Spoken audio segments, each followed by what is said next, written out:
I've got a summary booklet of cold fusion research, which was actually done by, I think, somebody in the Indian Atomic Energy Department or something.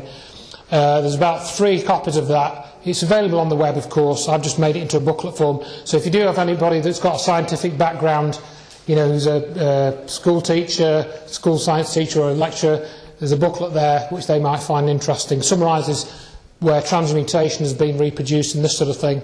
And I've got another couple of booklets about this, specifically Bruce De Palma, the N Machine. Now he's the brother of film director Brian De Palma. Anyone remember a film called Carrie? Yeah. He's the brother of that guy who directed that film. So that's just, you know, you might remember the name. Now what he did was he studied inertia. Inertia is this property which is to do with when things stop spinning or moving quickly. As you know, if you come to a sudden stop in a car, you move forward, that's because you've got inertia that's carrying you forward. He was interested in that property, and what he developed was a kind of rotating magnetised gyroscope. Another thing I revisited recently was a very interesting talk by Eric Laithwaite at the Royal Institution Christmas Lectures, available on YouTube from 1974, where he demonstrates very clearly some of the unusual properties that you can find with a simple gyroscope. It appears literally to defy the laws of gravity. And De Palma kind of took that as a starting point, I think, because of earlier work with a rotating ball, which you can also find out about. And then he turned it into this thing eventually, the M Machine. I've got a video clip. Right now we have the entrenched energy monopolies and cartels. You know, we have OPEC and we have the 7 sister oil companies that control all the oil and energy. But what people have to understand is that the people who run the energy business in this world, which is the biggest business on the planet, turning over $4 to $5 trillion a year, it's bigger than guns and drugs, it's bigger than defense. They control the newspapers, they control the governments. But these companies are so big that they regulate the government, which regulates them. In 1977, Bruce De Palma unveiled the first prototype of the N Machine, an electrical generator which uses rotating magnets to generate up to 5 times more power than it takes to drive it. I know about the fact that the Japanese government and the Indian government have ongoing projects to produce N machines for domestic power. My partner is Paramahamsa Tiwari, who is the director of the Nuclear Power Corporation of India, which operates all the nuclear plants in India. In late 70s, I learned from Bruce De Palma that he had carried out certain crucial experiments by rotating electromagnets. Tiwari tested a prototype based on De Palma's N Machine under laboratory conditions. The results were deemed too impressive, causing disbelief and suspicion among conservative government officials and the power consortiums that backed the project. Tiwari was forced to abandon the project completely. One of the pivotal people that I encountered early in my career was Edgar Mitchell, the astronaut. Liftoff. Liftoff. Edgar J. Mitchell, an Apollo mission astronaut, founded the Noetics Institute in Southern California. The Institute's charter was supposedly to develop alternative energy systems by attracting inventors from all over the country. Mitchell became extremely interested in De Palma's N Machine. He made De Palma a paltry offer to buy out the invention, which De Palma naturally refused. He said to me that if I ever tried anything on my own in California, I would get my head blown off. So I was scared to death. The CIA operates through various very innocent-looking fronts to find out what people are thinking and what they're inventing. Now, what's more innocent than a benign institute founded on transcendental principles to help New Age inventors bring free energy into the world? And that situation still exists in the United States today, where a person that really understands what's going on just can't get their idea out because the alternative science and medical fields have been co-opted by the intelligence services. And he converted this little engine to run on water. This is many, many years ago. And he used it for several years. And somehow the news got out, and one day he got visitors, and he was told to dump the engine or else. 3 weeks later, the man was dead. And the coroner's finding was that he fell off the back of a train. He was drunk. No, it happened that he didn't drink. There is no progressive science in a world where every scientific idea is evaluated for its military potential. Power, or energy, control of energy equals power in the new world order that is emerging. If you control the energy, the way we get around, the way we get electricity, the way we have our TVs and video cameras and stuff, if you do the control of the energy, then you've got control of the people. So that's just, again, a good summary of what's going on with this. I'm going to explore this a little bit more in a few slides' time. But basically, Bruce De Palma, as you see, he was a clever guy. He actually taught physics at MIT. So this is, again, somebody like John Bockris. He was very well qualified. He was also employed by Edwin H. Land of Polaroid. So he knew what he was doing. You know, he was a competent scientist. Okay. Then what happened was, this was not a surprise considering the condition that I had seen Bruce, he died in 1993. Bruce began each day upon arising soon before noon with fine wine mixed with sparkling water. Years of alcohol and substance abuse finally took its toll. So if you go and look into the death of this guy, because he was dead I think in 1997, he actually emigrated to New Zealand because in the States he couldn't do anything. He decided, right, I'm going to leave, and he went to New Zealand. And the mystique and enigma that encircled the life of Bruce De Palma was due in part to the fact he was never able to prove his theories with a working over Unity device. That is the sort of thing you will read on these various blogs and things. They will say it never worked. It never worked. But as you'll see, the experimental results gathered by the people in India contradict that statement significantly. Now we've got another one. This is a more recent one. This is another news report. Again, I've just got a lot of video clips here to actually show you the thing rather than me just speaking about it. I want to show you these things. So we're going to go to a news clip now from this Lutech free energy device, which is another rotating device with special arrangements of magnets, kind of like reverse dynamo or something. Here it is. To another good idea, and imagine a machine that could power your house for free. Well, that's exactly what two Australian inventors claim they've developed. Using magnets and a battery, their new generator has been described as revolutionary, and foreign investors are lining up for a piece of the action. Chris Allen reports. So, John, this is the machine? Yes, this is it, Chris. What's it capable of? Well, it'll power a house. The machine will provide sufficient electricity to run a house and have power to burn. It sounds too good to be true, but inventor John Christie is convinced his machine will change the world. So, John, basically you're saying this machine can produce 5 times as much power as it consumes? Yes, it does. This one, exactly as we see it, it does. And in fact, it can produce more than that. Once kick-started from a battery, John and his partner Lou Britz say this prototype will run for years without stopping, generating 24 kilowatts of power a day. You don't get more revolutionary, I think. I mean, we're talking about something that has the capacity to change the way that the world produces its electric power. It has the capacity to change the way that cars are propelled. It can replace the combustion engine, in fact. John, these are big claims. Are you sure you can live up to them? We don't really need to live up to them, Chris. The technology speaks for itself. I mean, a householder could buy one of these machines and install it in his garage and power his house forever without buying another kilowatt from a retailer. I mean, that's how serious it is. Steve Brassington is an independent electrical engineer. He's seen the machine and backs up everything John says. It's revolutionary. That's the only way to describe it. I think the technology, it's not bending physics, it's just using principles that I guess are commonly in use in power generation today in a different way. These guys have thought outside of the square. Basically, it's magnetic attraction and magnetic repulsion that provide the movement or the moment of the motor. Can you understand why some scientists are sceptical about it? There is no physicist or engineer who has looked at our motor or has looked at our figures who says it doesn't work. Lou is an electrician and John a businessman in Cairns in far north Queensland. The two unlikely inventors have been tinkering with their machine for 6 years. They've applied for an international patent and have been swamped by people wanting a piece of the action. These are the coils. We mentioned the coils don't get hot. Local businessman Alex Roma is one of the many offering money to help develop the generator. If it proves up to be what they say it is, it certainly would be something I'd invest in.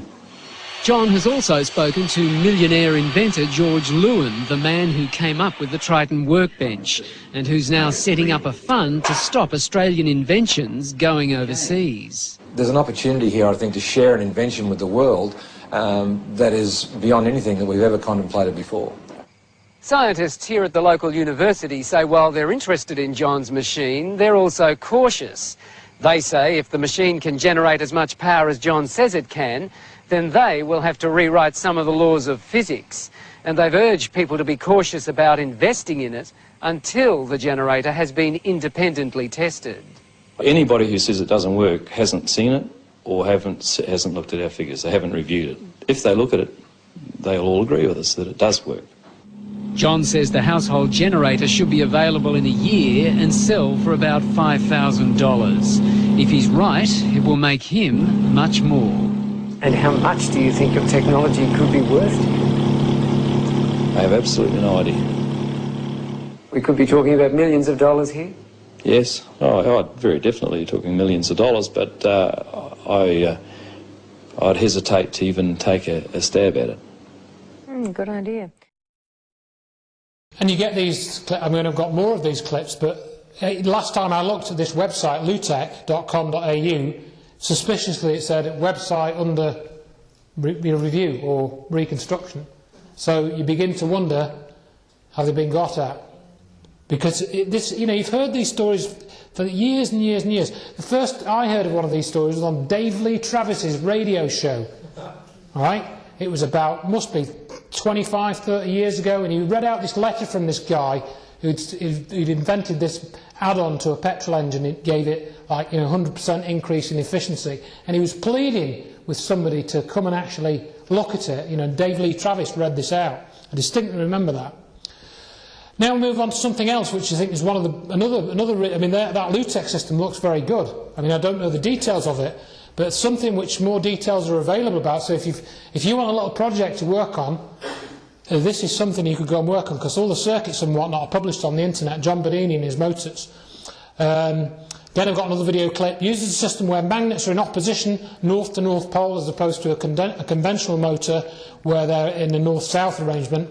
And it extracts energy in the form of pulses, seemingly associated with what's called the back EMF that you get when a motor comes to a stop, which people who understand these things will know what I'm talking about. Bodini states that a radiant pulse can be captured and used to charge a 12-volt battery. And it has been commercially developed, this has actually been commercially developed into a product called the Renaissance battery charger. Fairly innocuous thing. I think that's why they've got away with it. Now, Mythbusters, which is a program which looks at all these conspiracy theories, which is a horrible term and I hate it, but that's what they would call it. And they've claimed to have debunked it, and I've got a clip of these things here. Because as the system operates, it also captures and delivers usable energy. We had a little trigger signal from this battery over here, and that starts the motor, which we're going to do right now. And if you come around to this side over here, you can see over here, we'll slow it down a little bit. Over here it's magnetically triggered on this side. Come over here. So each time one of these things goes around here, it puts a little trigger signal into these coils. And once we get the trigger signal in there, then what we can do is we can, each time this triggers, turns on and turns off, we can collect the charges that would normally be wasted. And of course they go into these banks over here, these capacitor banks, and then this is a timing mechanism here, which it's timed to be about once every second and a half or so. and makes contact here after we collect the charges. And then these capacitors here are dumped through this electronic switch here, and you can actually see the dump here. You watch it and it'll bounce up when it dumps. So if we slow it down a little bit so you can see it. See, it's bouncing around here. Each time that dumps down, the capacitor bank discharges into this battery. So this battery is going up. As this mechanism triggers here, these are coils. Okay, so the first thing that happens is it wants to repel the magnet like you see it doing here. Okay, it's because it's turning. But these are tri-Fowler wound coils, meaning that they work like a transformer, but it's not exactly a transformer because they're one-to-one. So the only thing that can go through this transformer is the radiant spike. And the radiant spike is collected in these condensers. And if we put the meter on it here, so you can watch it, you can watch how the spike is collected. You see? It goes up and down because it's charging and discharging. Now watch, we'll switch condensers. And this one will charge slower.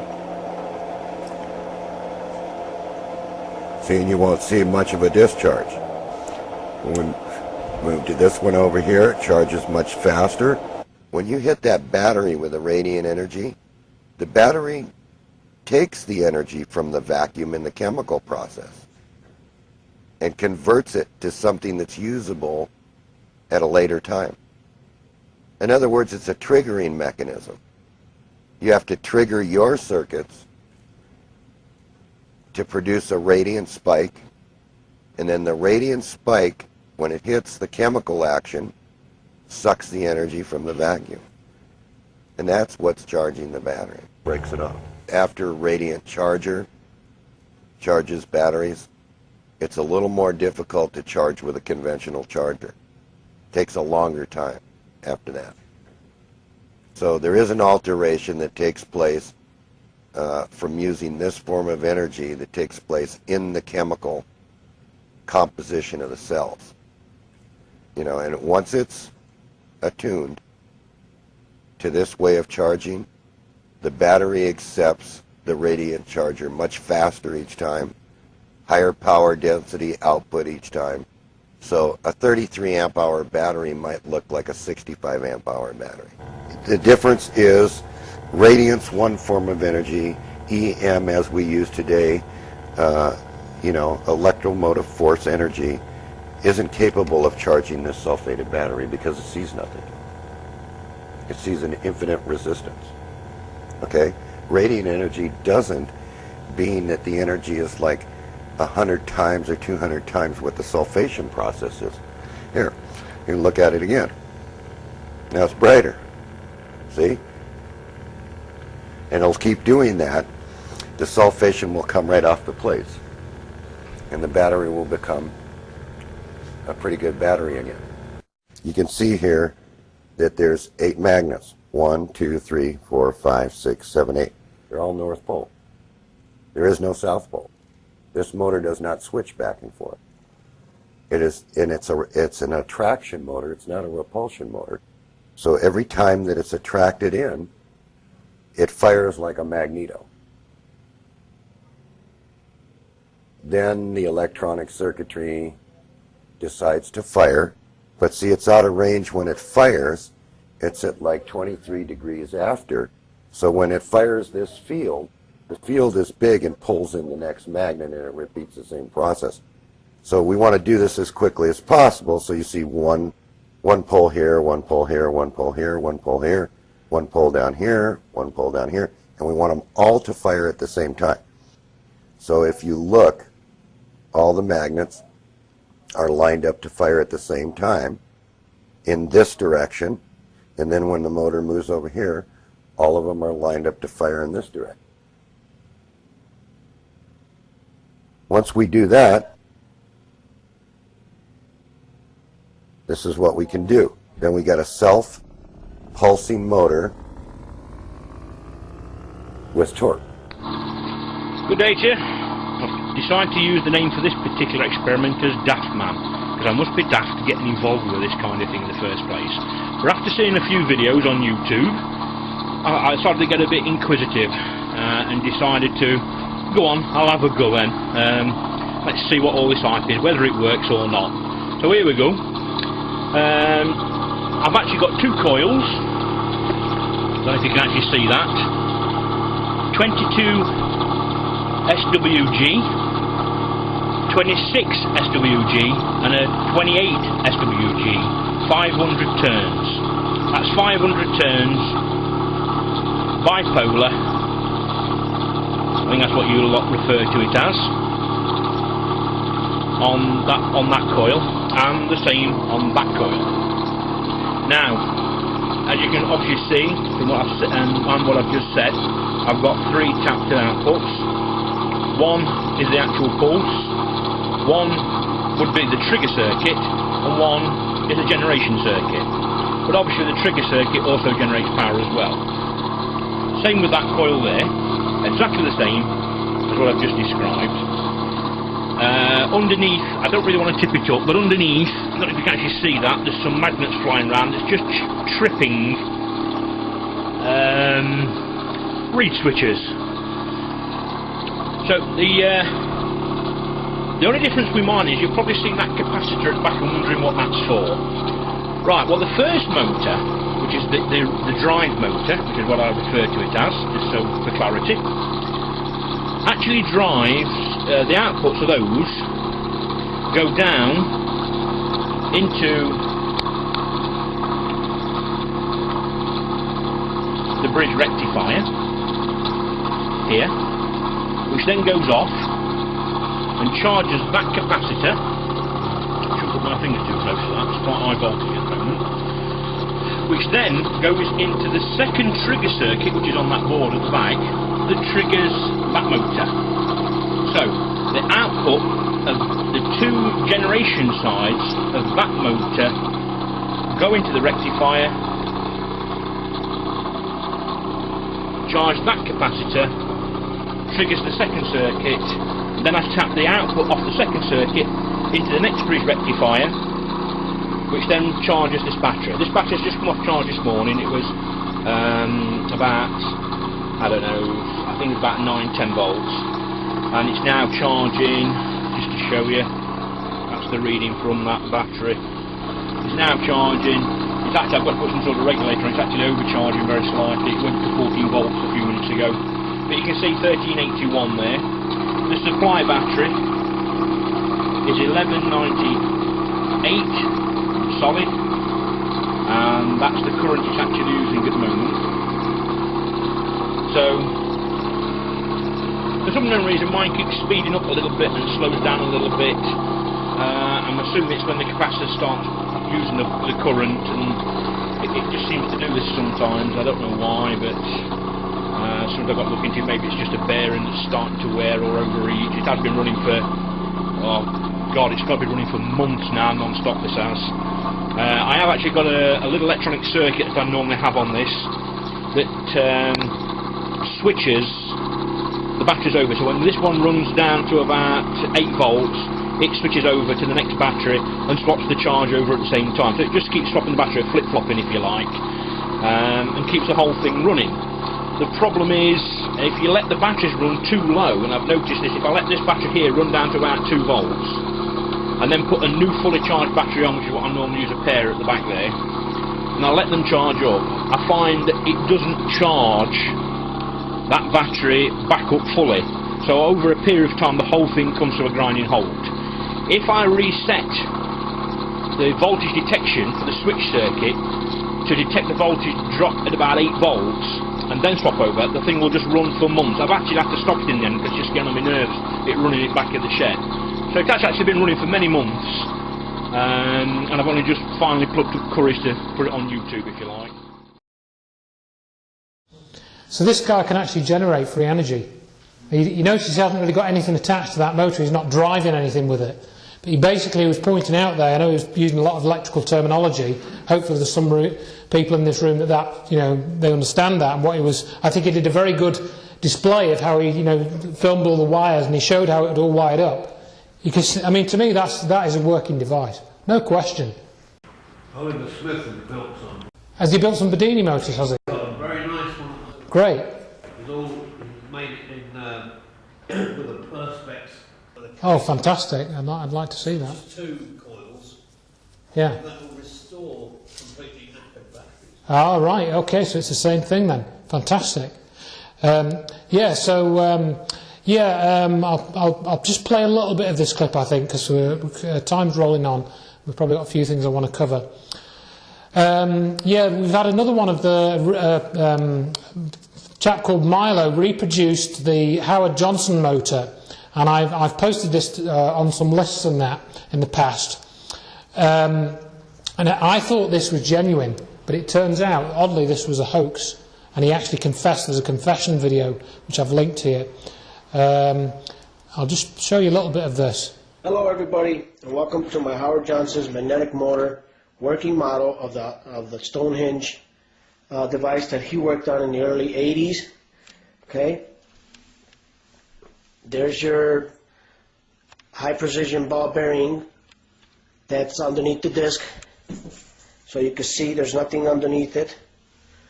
Okay, now what I'm going to do is I'm going to see if I could try to pan back as much as I can and get this motor to go. Now what I did notice about this magnet here, is that for some reason this one is making it, the pulsation is not as bad as the little ones. So we're going to go ahead and start putting this magnet close to the area where I get that desirable jerking effect, so I can line up the magnetic field between the stator and the rotor.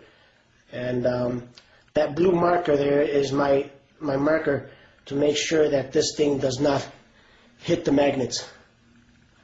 Here we go. Okay, that's what's going on. I got it to go now. I'm going to put this disc on the proper magnetic alignment. We should be able to get it going. Here we go. It's doing it again. Okay. This magnet is giving me a desirable effect, and it's actually working pretty good. It's got a good constant speed, very quiet.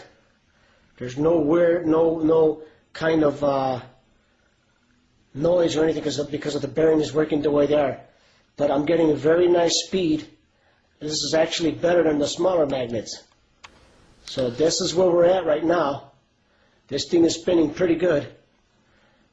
And it'll stay spinning as long as I got that magnet on in the proper alignment and in the space that it's supposed to be in that position there.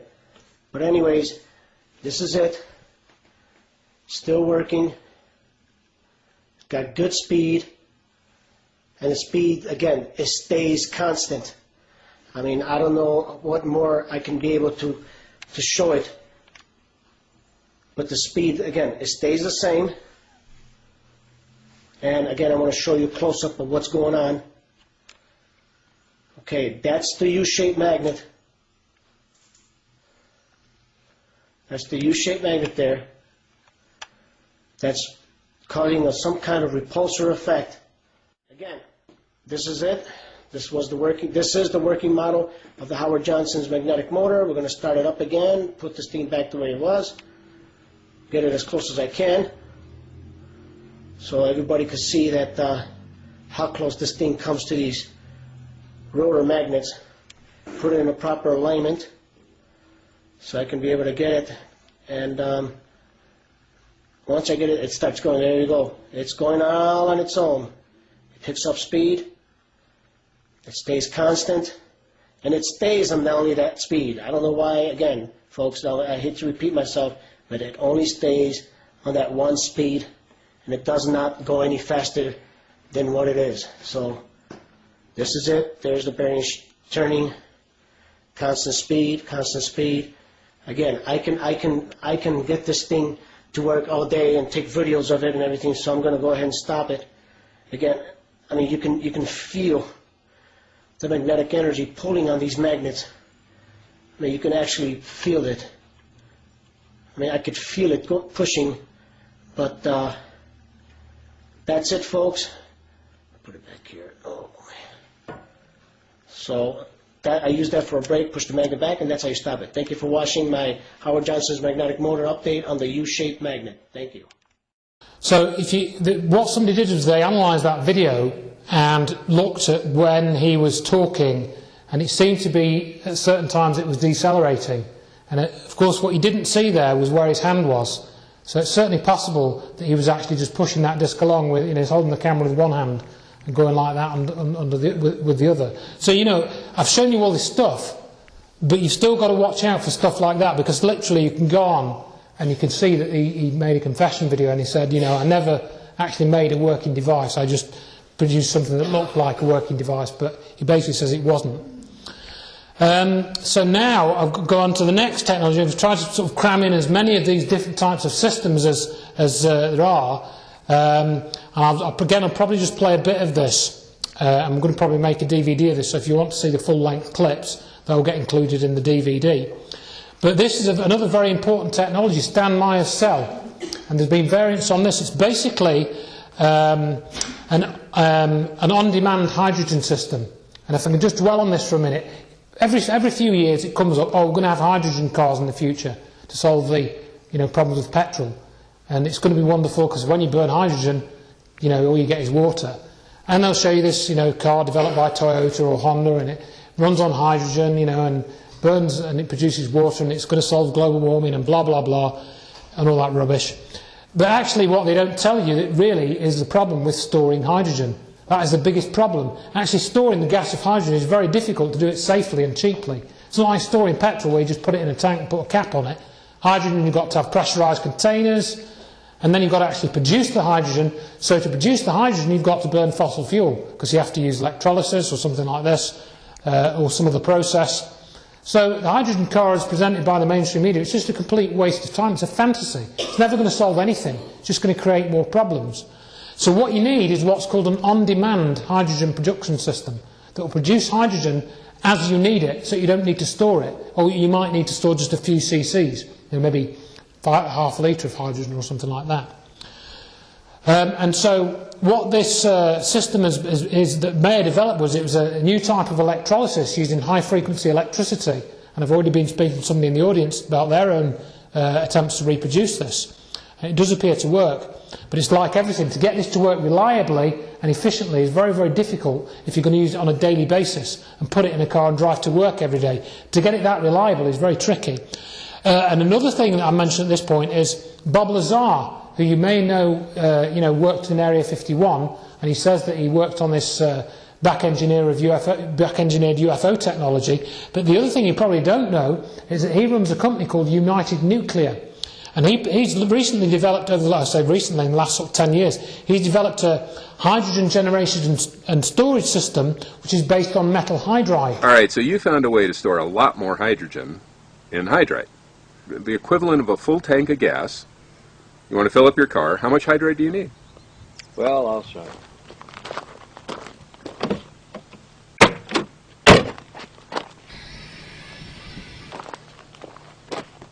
No way.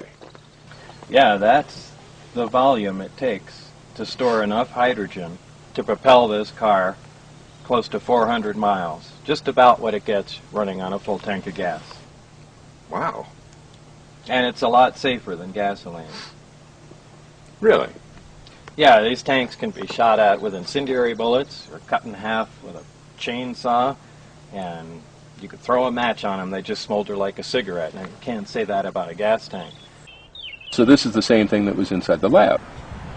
Yeah, that was a small tabletop model. This is a large industrial version, essentially, which connects right to the water main. Right. And produces a much higher volume. The water hydrogen. main, the water garden line. hose. Right, yeah, garden hose. You can plumb it in like you connect your, dishwasher, or just connect it to a garden hose. Right. And it's powered by either solar array, solar panels, which convert sun into electricity, or a wind turbine, takes the wind, converts it to electricity, or any other way. But the idea is just to use complete green energy. Ideally, I like to run this one on solar. New Mexico gets a lot of sunlight, so that's really all there is to it. You connect it to a water line, plug it into your solar panel, and open the water line. Unit starts producing hydrogen, and when it has a sufficient quantity in there, let the hydrogen out, and you just leave it plugged into your car overnight. Now, this is the same as those other two tubes, right? Right. Hydrogen and oxygen, or right. Whichever one is. And the oxygen we have no use for, so we just vent off into the air. And the hydrogen... It's very nice of you. I'm sure the Earth would be proud. Well, it could use all the oxygen it can get. So the hydrogen, using the water pressure, is compressed into the hydride tanks. The water pressure, like a syringe, it pushes it right into the tank. Exactly.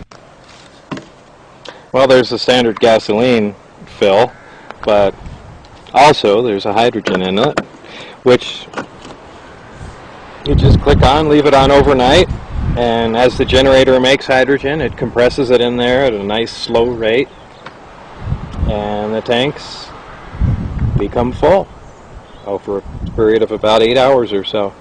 The whole problem to it is the material in the hydride. The hydride itself, one of the main components of it, is classified as a weapon material, and it can only be used in thermonuclear weapons.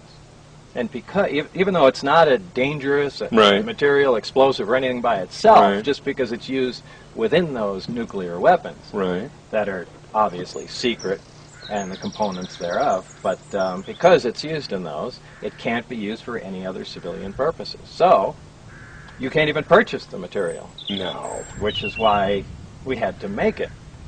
You made it? Yeah, we made it.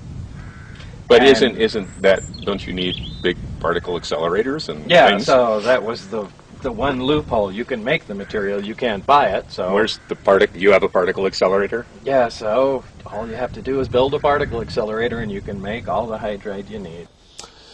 But we're going to have a quick blast of Mayer's cell from 1997.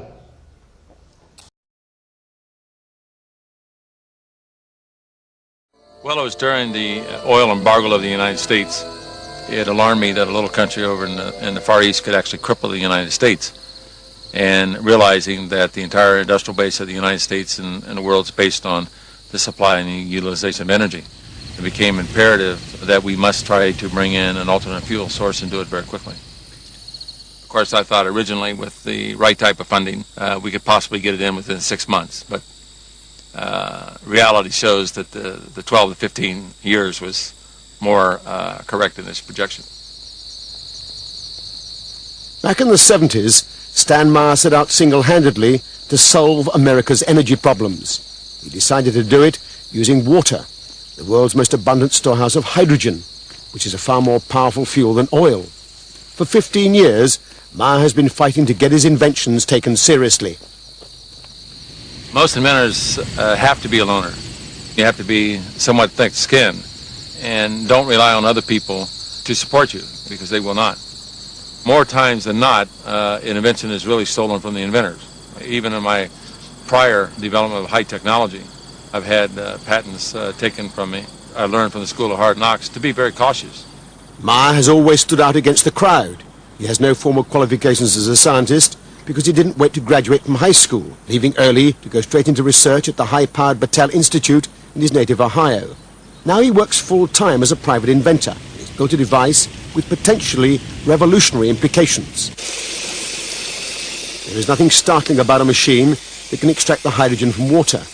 What is highly unusual is that it should do so with ordinary tap water. The conventional method is called electrolysis. Meyer has turned that process on its head. Unlike electrolysis, his device doesn't use up large amounts of electric current, nor does it produce an enormous amount of waste heat. For 20 years, he has been refining a method to fracture water, which produces vast amounts of hydrogen on demand. This is not his latest apparatus. He was unwilling to let us point a camera at that. This is the simple device he used to convince a reluctant patent office that his revolutionary concept actually works. Alloy rods, acting as electrodes, are housed in a perspex container that's filled with water. Normal mains voltage is fed in through a transformer, but critically, there is virtually no current consumed, less than ½ an amp. The result is dramatic. Hydrogen pours off with the flick of a switch. Meyer claims the key is his electronics, which pulses electricity rapidly across the rods at up to 20,000 cycles per second. In a way that's not readily apparent, this process transforms the equation.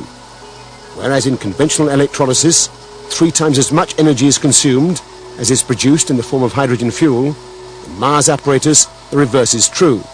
It appears to produce several hundred% more energy than it consumes. Stan has something that's characteristic of the people that sound like they've done something to tap zero-point energy. Has high frequency, high voltage, and there's a combination of the two at which something occurs. With Chernetsky in Russia, it was what he called a self-sustaining discharge. The tube would run by itself. When Stan gets this effect, the amount of hydrogen and oxygen that are emitted off these 2 electrodes is a step function. It almost boils the water.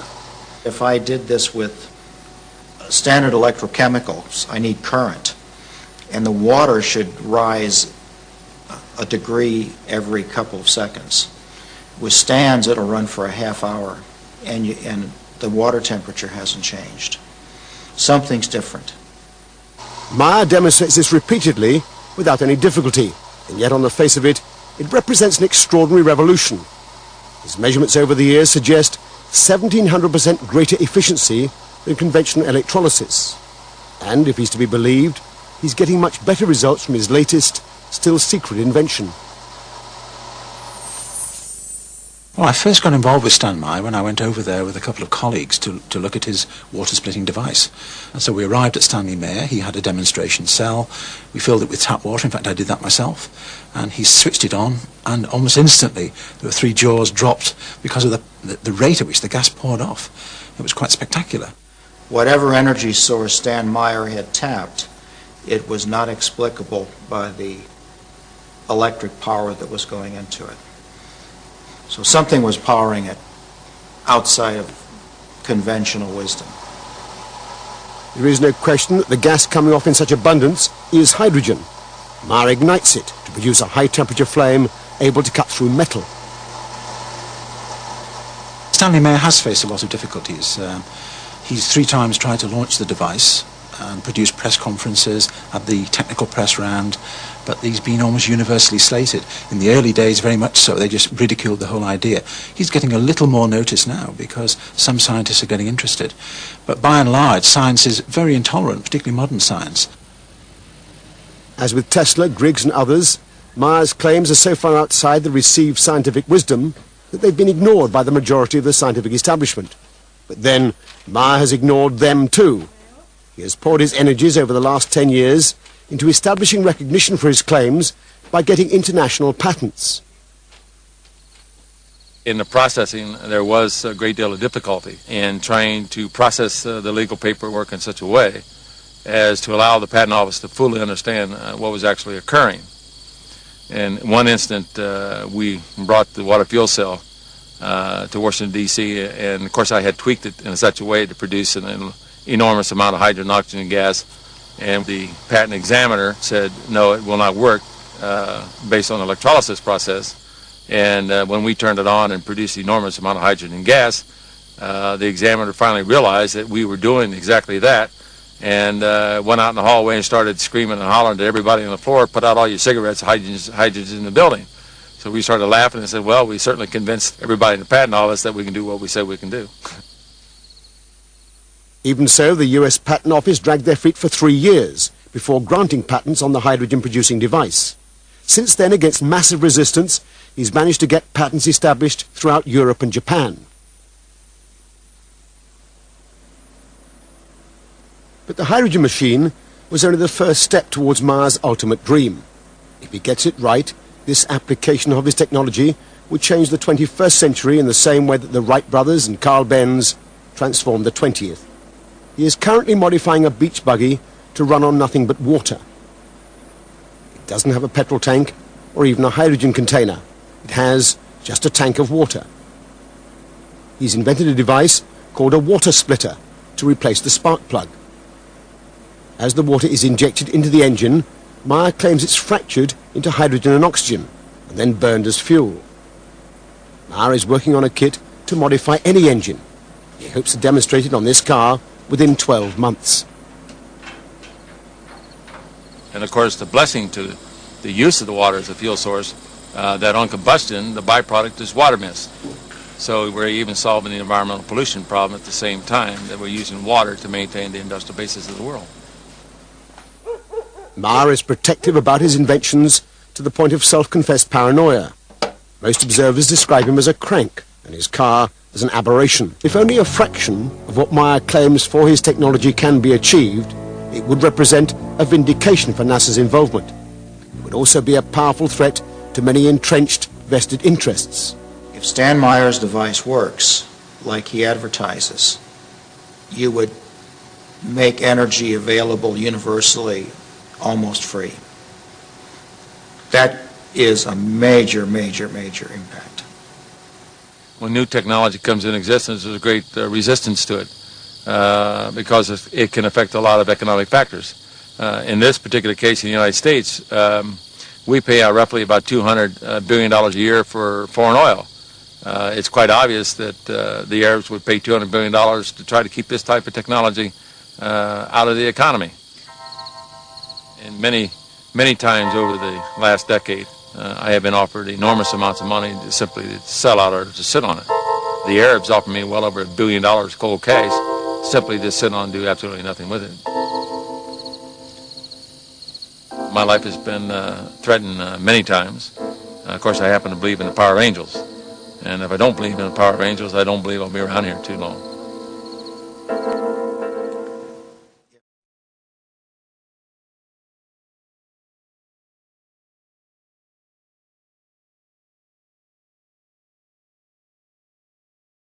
Turn the machine on. Denny Klein fires up his hot new invention. His machine emits a flame that feels only slightly warm to the touch. But watch what happens when he touches anything else. Instantaneously, I can burn a hole right down through the center of that brick.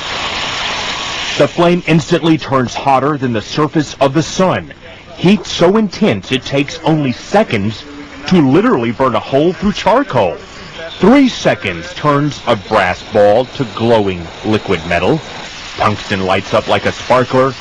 Steel, lead, and other metal slices on contact. Yet the tip of the welder stays cool to the touch. No other gas will do this. Denny Klein uses an alternative fuel source once thought impossible. He says people still have trouble believing him when he reveals his liquid fuel. Water. Take water and electricity, and we break it down through our very unique electrolysis process. Klein has just patented his process of converting H2O to HHO, producing a gas that combines the atomic power of hydrogen with the chemical stability of water. It turns right back to water. You can see the water running off of this. Klein originally designed his water-burning engine for cutting metal. He thought his invention would replace volatile acetylene in welding factories. Then one day, as he drove to his laboratory in Clearwater, he thought of another way to burn his HHO gas. On a 100-mile trip, we use about 4 ounces of water. Klein says his prototype 1994 Ford Escort can travel exclusively on water, though he currently has it rigged to run as a water and gasoline hybrid. Simply speaking, it can change the world by reducing our dependence on fossil fuels. These are equivalent to our... Pete Dominici is helping Klein take his hydrogen technology patents from a 2-room office in Clearwater to consumer markets around the world. You know what? Microsoft came out of nowhere, came out of the garage. Why not hydrogen technologies? The duo is already in negotiations with one U.S. automaker and the U.S. government. Their plans have grown from basic welding with water to powering the entire world from the safest and cleanest fuel on Earth. Craig Patrick, Fox News. Members of Congress recently invited Denny Klein to Washington to demonstrate his technology. Now his company is currently developing a Hummer for the U.S. military that can run on both water and gasoline. So far, his water-powered engines have passed all performance safety inspections, so all systems appear to be go right now, and gives new meaning to the term running water. You just have to hope that water prices don't go up like the gas.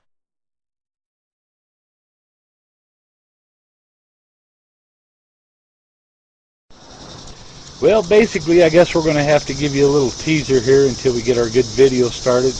Our driver just got back from a 3,000-mile road trip. Basically, this is not ever meant for production or continuous use. It was basically just to prove the concept.